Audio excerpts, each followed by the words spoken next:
दीपक music entertainment की प्रस्तुति। ये कल पीने छलियो दारू के खंभा ऐसा टहा देबो ढोरी में बम्मा गे शॉट न गे छोरी। ये कल पीने छलियो दारू के खंभा ऐसा टहा देबो ढोरी में बम्मा।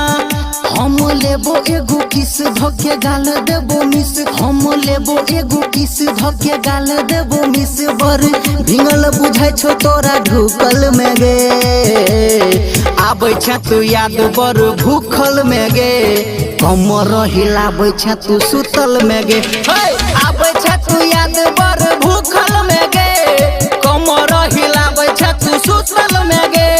मान गे डीजे गुड मधुबनी कमर हिलाबै छ तू। अभी आप सुन रहे हैं कमर हिलाबै छ तू। डीजे दीपक हाँ हमरा बहुते तू निक लागै छी। ऊपर नीचा छो मीठ गे। सबके देबही तहे तो करो ना। पहिले हमरा से तू सीख कहाँ घर है सिजोल आई हाय हमरा बहुते तू निक लागै छी। ऊपर नीचा छो मीठ गे। सबके देबही तहे तो करो ना। पहिले हमरा से तू सीख गे।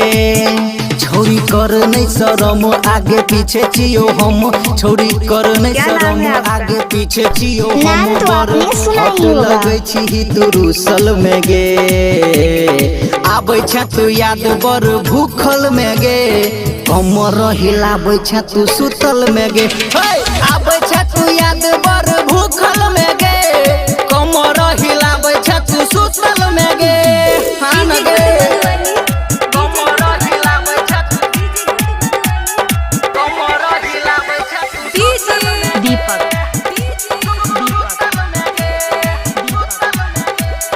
ओहो तोरा संगे 4 साल भ गेलौ।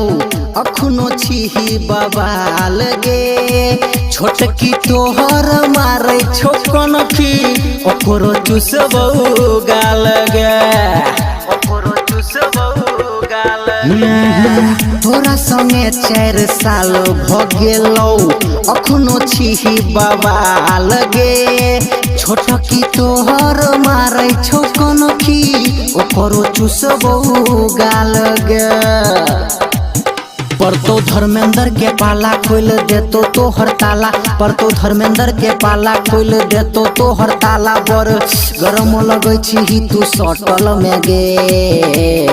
आबै छ तू याद बर भूखल में गे। कमर हिलाबै छ तू सुतल में गे। आबै छ तू याद बर भूखल में गे।